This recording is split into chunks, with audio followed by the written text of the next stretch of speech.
மாறன் வீரா சீரியல்ல இப்போ ஒரு எக்ஸ்ட்ரானரியான எபிசோட் வந்திருக்குன்னே சொல்லலாம். மிஸ் பண்ணாம ஃபுல்லோடையும் கேளுங்க. இந்த வீடியோ பிடிச்சிருந்துச்சுன்னா லைக் பண்ணி நம்ம சேனல் கண்டிப்பாக ஆதரவு வந்து தாங்க. மாறன்லேருந்து வீட்டில் இருக்கிற எல்லாரும் ஃபங்க்ஷனுக்காக வந்து கீழே வந்து நின்றுட்டு இருக்காங்க. அப்பன்னு பார்த்து நம்ம கண்மணி மாட்டுக்கும் சந்தோஷமாக வந்து சேரில் வந்து உட்காடுறாங்க. அங்கே இருக்கிற எல்லாருக்கும் வணக்கம் வந்து சொல்கிறாங்க. அந்த இடத்துல எல்லாரும் சந்தோஷப்படுறாங்க. நீங்கள் எல்லாரும் என்னோட நிகழ்ச்சிக்கு வந்தது எனக்கு ரொம்ப சந்தோஷமாக இருக்குங்கிற மாதிரி பேசும்போது, பாத்தியாம்மா இந்த கண்மணியை அப்படின்னு விஜய் வந்து பேச ஆரம்பிச்சிட்டாங்க. சரி, சரி. கொஞ்ச நேரத்துக்கு அமைதியா இரும்மா. நம்ம தான் திட்டம் போட்டு வச்சுட்டோம்ல, அதுபடியே நடக்கட்டும். நம்ம இந்த விஷயத்துல எதுலயுமே தலையிட வேணாங்கிற மாரி, அவங்க 2 பேரும் கேவலமா வந்து யோசிக்கிற மாரி காட்டுறாங்க. ஒரு பக்கம் ராகவன கலாய்க்கிறாங்க. நம்ம கார்த்தியும், மாறனும். "என்னடா உன் மனசுக்குள்ள இப்ப ரெக்க கட்டி பறக்கிற மாரி இருக்கா?" "இருக்கும், இருக்கும். இருக்கத்தானே செய்யுங்கிற" மாரி கார்த்தி வந்து சொல்லும்போது, "டேய் மாறா பார்றா அவன் ஓவரா வந்து பண்ணிக்கிட்டு இருக்கான்." "ஆமான்டா. இவன் கொஞ்சம் ஓவரா தான் பண்ணிக்கிட்டு இருக்கான்." "அப்படி சொல்லுடா." "ஏய் அவன் சொன்னது எனக்காக." அப்படின்னு சொல்லி கார்த்தியும் மாறனும் சேர்ந்து ராகவன கிண்டல் பண்ணிக்கிட்டு இருக்காங்க. அந்த இடத்துல சேர்ல வந்து உட்கார்றப்ப முத்துலட்சுமி கேட்குறாங்க, "நலங்கு ஃபங்க்ஷனை ஆரம்பிச்சிருவோம். யார் முதல்ல நலங்கு வைக்கிறது?" அப்படின்னு சொல்லும்போது, "அம்மா நீங்களே வச்சுருங்கன்னு" வள்ளியம்மா இன்னொருத்தவங்கள கூப்பிடுறாங்க. அவங்க வைக்கலான்னு சொல்லி கிட்டக்க வரப்ப, "அம்மா தப்பாக நினச்சிக்காதீங்க. உங்கள் மனசு கஷ்டமாக தான் இருக்கும். இந்த வீட்டில் இருக்கிற எல்லாருக்கும் முக்கியமானவங்க ஒருத்தவங்க இருக்காங்க. அவங்க எனக்காக வச்சாங்கன்னா சந்தோஷமாக இருக்கும்."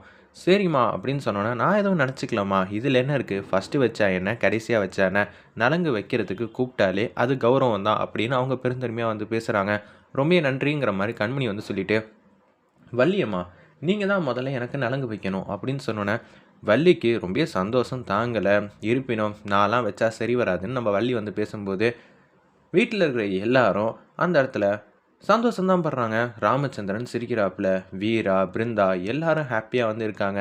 எனக்காக நீயும் சேர்ந்துட்டியா? எனக்கு ரொம்ப சந்தோஷமா இருக்குன்னு வள்ளி வந்து யோசிச்சுட்டு நலங்கு வைக்கலான்னு வரப்ப, கரெக்ட்டா நீங்க எப்படிம்மா வைக்க முடியும்? நீங்களே கல்யாணம் ஆகாதவங்க. அப்படி இருக்கிற சூழ்நிலையில இதெல்லாம் தேவையா உங்களுக்கு? அப்படின்னு சொல்லி மூஞ்சிக்கு நேரா பேசினோனே, வள்ளி இதெல்லாம் கேட்டு கேட்டு அவங்க இதெல்லாம் பார்த்தோன்னே திடகாத்திரமா வந்து இருக்காங்க.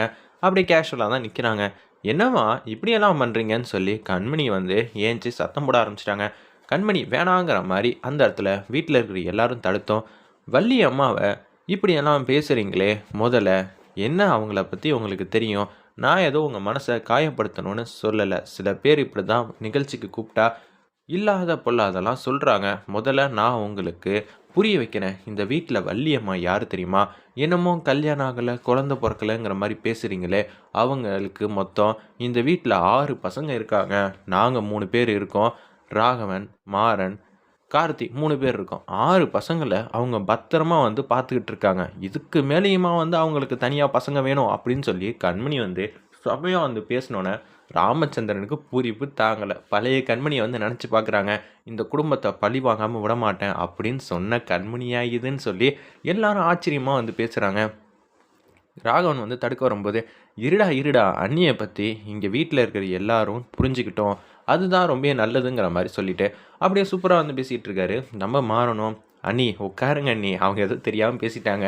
இனிமேட்டு இந்த குடும்பத்துக்கு ஏதாவதுனா முதல்ல வீரா வந்து நிப்பாங்கன்னு சொல்லுவாங்க. இல்ல இப்ப மூத்த மருமக தான் வந்து நிப்பாங்க. அதுக்கு பின்னாடி தான் நாங்க எல்லாருமே."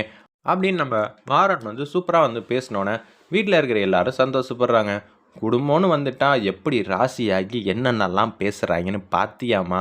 இதெல்லாம் கேட்கக்கூடாதுன்னு தாம்மா நான் தள்ளி வந்து நிற்கிறேன் அப்படின்னு சொல்லி செம கோவத்தில் வந்து பேசிகிட்டு இருக்காங்க. விஜி, இது எல்லாம் பார்த்தா ஒருத்திக்கு ஆகவே ஆகாதே, அவள் எங்கே போனான்னு தெரியலையே அப்படின்னு சொல்லி அந்த இடத்துல அவன் பிருந்தாவும் வந்து யோசிக்கிறாங்க. வீரா அக்கா, அவள் எதுவும் திட்டம் போட்டு வச்சிருப்பா ஸ்பெஷலா. அதனால எல்லாத்துலேயும் வந்து கவனம் இருக்கணும்னு சொன்னோன்னே, சமயக்கட்டுக்கு போய் பார்க்குறாங்க. "நீ எதுக்கு இங்கே வந்து நிற்கிற?" அப்படின்னு சொல்லி மாறன் வந்து கேட்டோன்னே, "சும்மா தான் மச்சான். எல்லா பொருளையும் எடுத்து வைக்கலாம் தான் வந்தேன். இது பெரிய தப்பா? நான் உங்கள் குடும்பத்துக்கு உதவி செய்ய தான் வந்தேன்." "ஓ அப்படியா? நீ எதுவுமே செய்யாமல் இருக்கிறது தாம்மா நல்லதுங்கிற" மாதிரி மாறன் வந்து செமையா கலாய்ச்சோன்னே, அவங்க மட்டுக்கும் போகிறாங்க. "அம்மா நான் உதவி செய்யலான்னு தாம்மா போனேன். ஆனால் அவங்க என்ன பேச்சு பேசுகிறாங்கன்னு பார்த்தியா? எதுக்குடி உனக்கு பொல்லாப்பு? இந்த குடும்பத்துக்காக ரொம்ப பாடுபடுறடி. அதனால தான் அவங்க இப்படியெல்லாம் பேசுறாங்க." "ஆமாமா, நீங்க ரொம்ப கஷ்டப்படுறீங்க இந்த குடும்பத்துக்காக.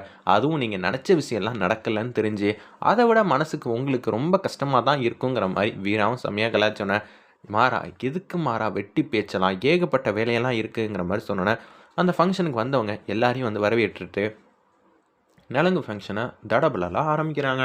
ஃபர்ஸ்ட் எடுத்தோன்னே வள்ளி வந்து நலங்கு வைக்கும்போது, கண்மணி கண்மணி நீ எனக்காக நிப்பன்னு தெரியும். ஆனால் இப்படியெல்லாம் பேசி என் மனசை குளிர வச்சிட்டேம்மா. வீரா கூட இப்படியெல்லாம் வந்து சொன்னதில்ல. எனக்கு 6 பசங்கன்னு. அவள் 3 பசங்கன்னு தான் சொல்லிகிட்டு இருப்பா. உங்களையும் சேர்த்து இப்படி பேசிட்டியேம்மா. என் மனசுக்கு நெகிழ்ச்சியாக இருக்குங்கிற மாதிரி சொல்கிறப்ப, உண்மையிலேயே அப்படி தானே நீங்கள் எல்லாரும் எங்களை தங்கத்தட்டில் வச்சு தாங்க தாங்கன்னு தாங்குறீங்க. என்ன மாமா சொல்கிறது வாஸ்தவமான பேச்சு தானே? ஆமாம்மா, கரெக்டான விஷயத்த தான் நீ சொல்லியிருக்கேனே. ஆனந்தமாக இருக்காங்க. எல்லாரும் வந்து நலங்கு ஃபங்க்ஷனை வச்சு தூள் கலப்புறாங்க. அந்த இடத்துல பாட்டு போட்டியெல்லாம் வந்து இல்லையா அப்படின்னு சொல்லிட்டு இருக்கிறப்ப, அம்மா ஆட்டத்தை திசை திருப்புவோமா, அதுக்கான வேலை வந்துருச்சுங்கிற மாதிரி சொன்னோன்னே, அப்படியே வந்து அவங்க வேற ஒரு ஃபோன் எடுத்து யாருக்கோ ஒருத்தருக்கு கால் பண்ணுறாங்க. அந்த இடத்துல இதை வந்து நம்ம பிருந்தா வந்து பார்த்துட்டாங்க. என்ன இவ யார்கிட்டயும் வந்து பேசுகிறாளே அப்படின்னு சொல்லும்போது, ஏய் பிருந்தா ஏதோ ஒட்டு கேட்குறாடி, என்னடி நினச்சிக்கிட்டு இருக்க அப்படின்னு சொல்லும்போது, கேட்டால் கேட்கட்டுமா, எப்படி இருந்தாலும் கொஞ்சம் நேரத்தில் அவங்களுக்கே தானே தெரிய போகுதுன்னு சொன்னோன்னே, மாறன் கிட்ட வந்து வேக வேகமாக ஓடி வந்து பேசுகிறாங்க. அக்கா மாமா உங்ககிட்ட கொஞ்சம் பேசணும். அவள் ஏதோ ஒன்று ஆரம்பிச்சிட்டா. என்னது ஆரம்பிச்சிட்டாளா? ஆமாம், யாருக்கிட்டேயோ ஃபோன் அடித்து பேசிகிட்டு இருந்தா. அப்படியான்னு சொல்லி அந்த இடத்துல ஃபோனை போய் பாருங்கிற மாதிரி நம்ம வீரா வந்து சொல்கிறாங்க. மாறன் வந்து போய் பார்க்குறாங்க. பார்த்தா அங்கே எதுவுமே வரல. வீரா இதில எதுவுமே பதிவாகல வீரா. என்னடா சொல்ற? அவ உண்மையிலேயே வந்து ஃபோன் அடிச்சு பேசுறாங்கிறா. ஆனா, இதில பதிவாகல. உண்மையிலேயே அவ பேசுனாளாங்கிற மாரி கேட்குறாங்க. ஆமா மாமா, யார்கிட்டயோ வந்து ஃபோன்ல வந்து பேசுனாங்க. என்னடி காரணம்? ஒரு வேள நம்மள பத்தி இருக்கிற விஷயம்லாம் தெரிஞ்சிருச்சா? அப்படின்னு சொல்லி அந்த இடத்துல கேட்கும்போது, தெரியலையேடா. எனக்கு என்ன செய்றதுன்னே புரியலங்கிற மாரி வீராவும் வந்து யோசிச்சுட்டு இருக்காங்க. சரி, என்ன செஞ்சாலும் நம்ம தான் எல்லாரும் ஒத்துமையா இருப்போமே. அப்படி இருக்கும்போது அவரால என்ன செய்ய முடியுங்கிற மாரி யோசிச்சுட்டு அவங்க பாட்டுக்கு வந்து நிக்கிறாங்க. என்ன இவ்வளோ நேரம் சந்தோஷமா இருந்தீங்க? வீரா, மாறன் இப்ப மட்டும் ஏன் கொஞ்சம் அசதியா இருக்கிற மாரி தெரியுது? அப்படிதான் இருக்கும். இனிமேட்டு எதையும் கண்டுபிடிக்க முடியாது. ஏய்! அவ கண்டுபிடிச்சிட்டாடா! அப்படின்னு அந்த இடத்துல நம்ப வீரா வந்து சொல்லிட்டு இருக்காங்க. இனிமேட்டு தான் அவ என்ன செய்ய போறான்னு தெரிஞ்சே நம்மளால தடுக்கிறது ரொம்பவே சிரமமா இருக்கும். தெரியாதப்ப என்ன செய்ய போறோம்னு தெரியலங்கிற மாரி பாட்டமா பேரெதிர்ச்சியா வந்து நின்னுகிட்டு இருக்காங்க. வீராவும், மாறனும். அப்பன்னு பார்த்து நம்ம கண்மணி சந்தோஷமா இருக்காங்க. நான் கொஞ்சம் உள்ள போயிட்டு வந்துடுறேன்னு சொல்லிட்டு கண்மணி மாட்டுக்கும் உள்ள வந்து போயிட்டுருக்காங்க. அம்மா இந்த நேரத்துக்காக தாம்மா காத்துக்கிட்டு இருக்கேன். இவங்க ஓவரா பெர்ஃபார்ம் பண்ணிட்டு இருக்காங்களா? அப்படின்னு சொல்லிட்டு அந்த இடத்துல கண்மணிய வந்து தள்ளி விடணும்னு சொல்லிட்டு தான் அவங்க வெயிட் பண்ணிட்டு இருக்காங்க. ஏன்டி இதெல்லாம் சரி வருமா? அவங்க யார் மூலியமாவது பிரச்சனை வரும்னு தான் யோசிச்சுட்டு இருக்காங்க. ஆனா, இப்ப நம்ம வேற லெவல்ல திட்டம் போட்டு வச்சிருக்கோம்னு சொல்லிட்டு, ஏதோ எண்ணெயெல்லாம் வந்து எடுத்துட்டு வராங்க. அத வச்சு அவங்க திட்டம் போடுறாங்க. எப்படி இருந்தாலும் நம்ப வள்ளி தான் கண்மணிய காப்பாத்துவாங்கன்னு நெனைக்கிறேன். வேற லெவல்ல இருக்க போது. வெயிட் பண்ணி பார்ப்போம். சூப்பரா இருந்துச்சுன்னே சொல்லலாம்.